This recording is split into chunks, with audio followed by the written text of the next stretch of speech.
Okay, today is Friday. Some of you might have been absent, so I wanted to do a recording of what we went over today. So earlier this week, we talked about solving for absolute values. And today we're going to continue on to that a little bit, but instead of an equal sign, we're going to see solving absolute values with inequalities, okay?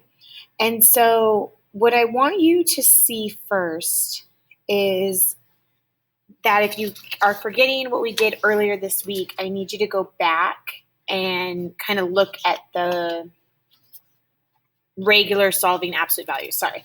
So you need to pause and do that. And then when you're ready, come back and do this one, okay?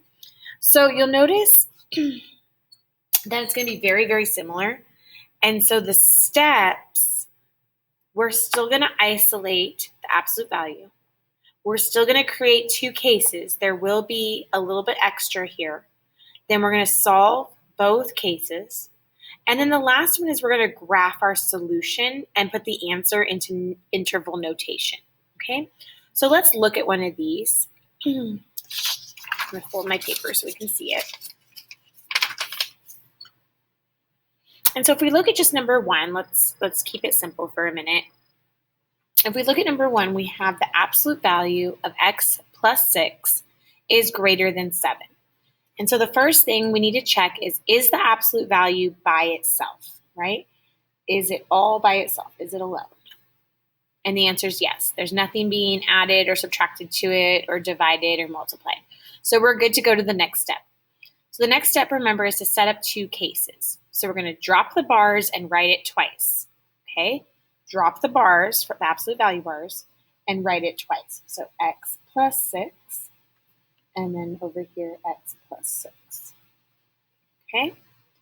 Now, we're going to write one of them with the positive and one of them with the negative. So one of them with the positive, 7, and it's already 7, so it's going to stay as its original. The other one we're going to write as a negative. But if you remember, when we do inequalities, anytime we multiply or divide by a negative, we flip the sign. And so in this case, because I'm setting it equal to its negative, we're actually going to flip the sign also. And so this sign is going to get flipped. Okay? Now we're going to solve both sets, both cases. So we're going to subtract 6 from this one. And so we get x is greater than 1.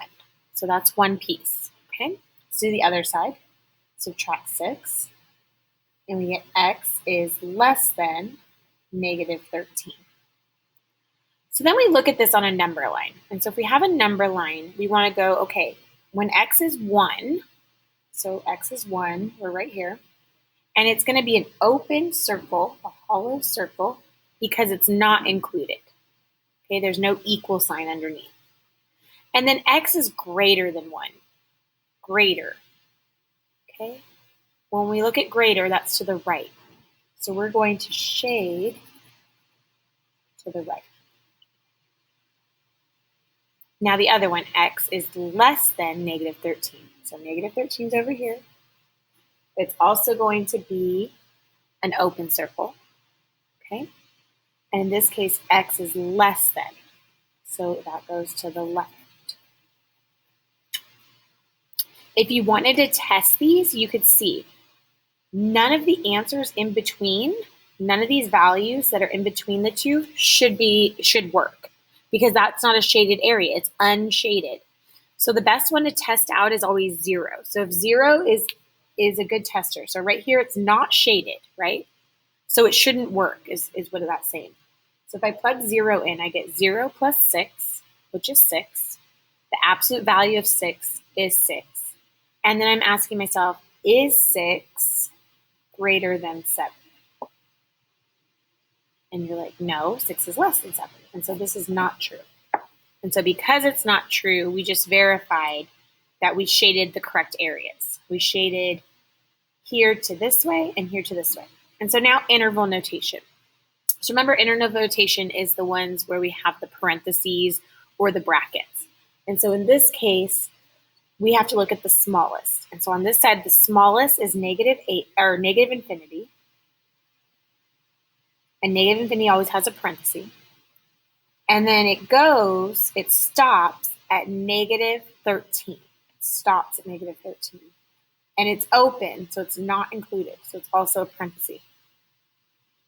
Then there's nothing, right? And so then we go over here and we say, okay, where is this endpoint? This endpoint is 1, not included. And then where does it go? It goes to positive infinity, not included. And so you have to ask yourself, it's either this or this. There's nothing that's sharing.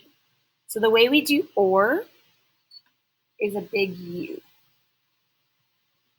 So the big U means or, okay? So again, you have to write it twice for interval notation when the arrows are going opposite. All right, let's try another one.